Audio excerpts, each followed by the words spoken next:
Hey, welcome back to What's Actually Happening. I'm Maahi.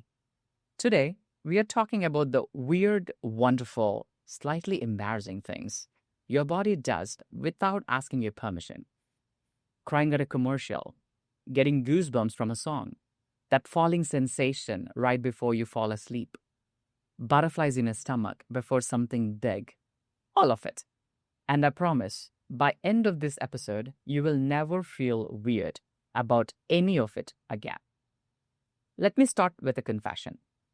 I'm one of those people who cries at things that have absolutely nothing to do with me. A stranger at the airport reuniting with someone they love, a feel-good moment on a TV show, someone winning something they have worked incredibly hard for.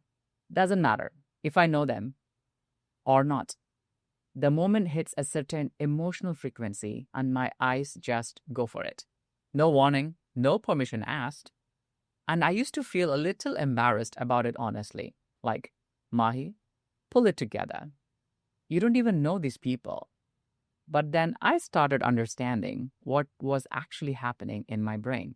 And now I wear it like a badge of honor. Because it turns out the ability to cry for people you don't know is one of the most deeply human things a brain can do. Here is why.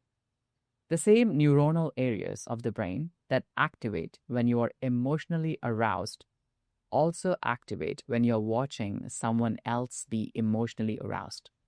Your brain doesn't fully distinguish between your pain and someone else's. When you see someone overcome with joy or grief, your brain experiences a version of that too.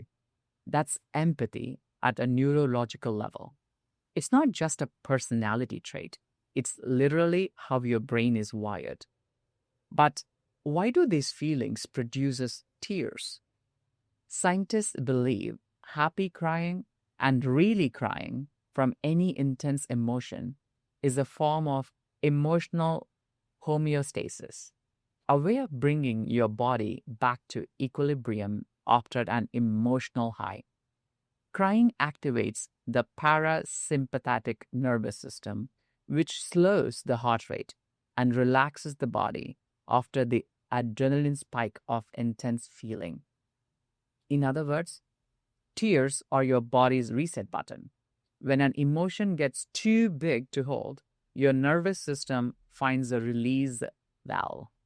There is also a structure called the anterior cingulate cortex in your brain, which helps coordinate your response to emotional conflict, like when you feel joy and sadness at the same time. These overlapping pathways explain why a sudden surge of happiness can still produce a reaction typically associated with distress. So when you cry at a wedding or when your favorite team wins, your brain isn't confused. It's just processing something that feels too big for a single emotion. Tears also release pleasure hormones, specifically oxytocin and endorphins, to restore emotional stability.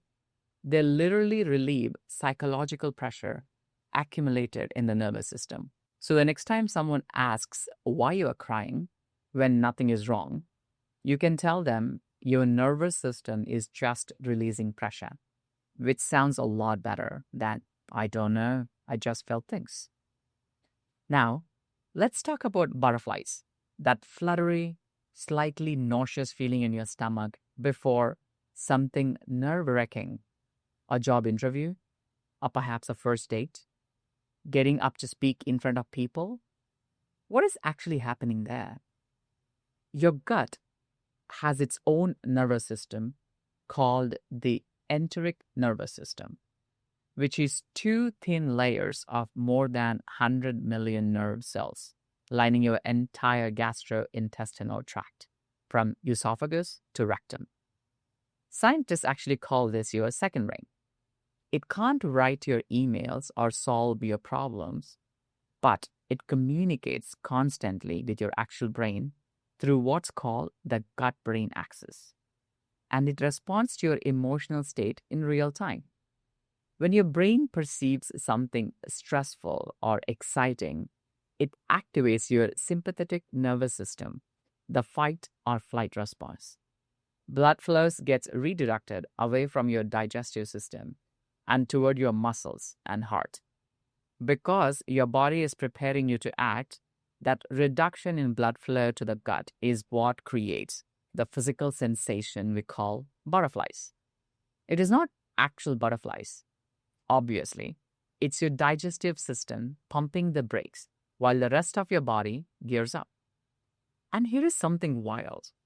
Your gut actually produces around 90% of your body's serotonin, the chemical often associated with happiness and mood.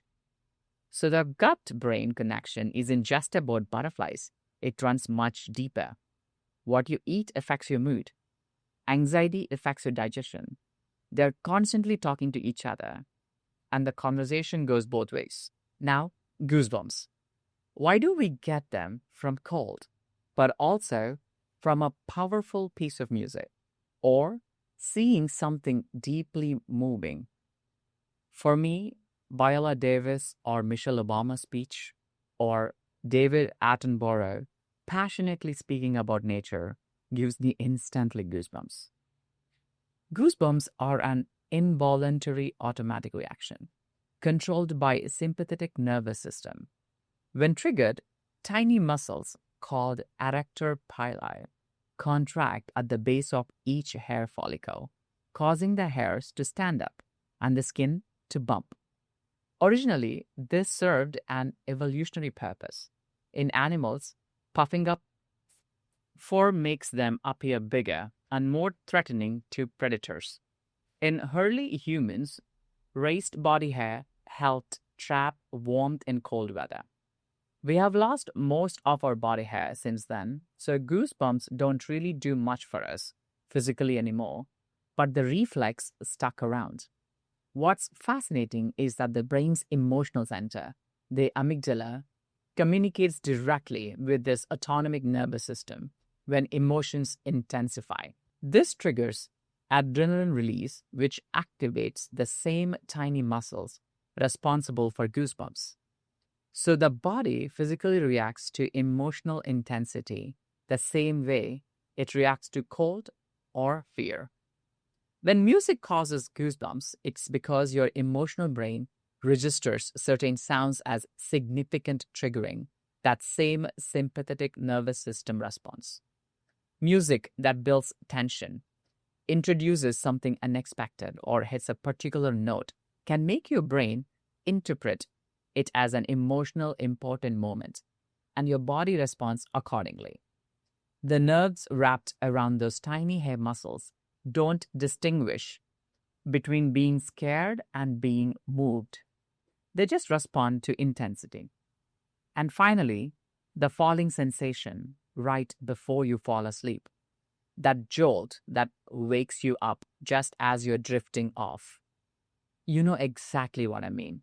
This is called a hypnic jerk, sometimes called a hypnagogic jerk or sleep start.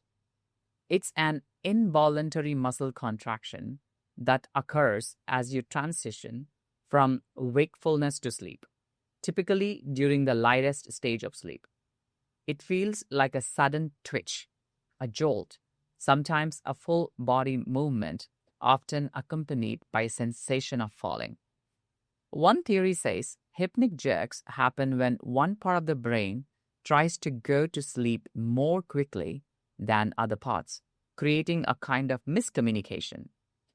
Another theory, more evolutionary in nature, suggests it may be an ancient primate reflex, the brain misinterpreting the relaxation of muscles during sleep onset as a sign that body is falling and firing a quick signal to catch itself.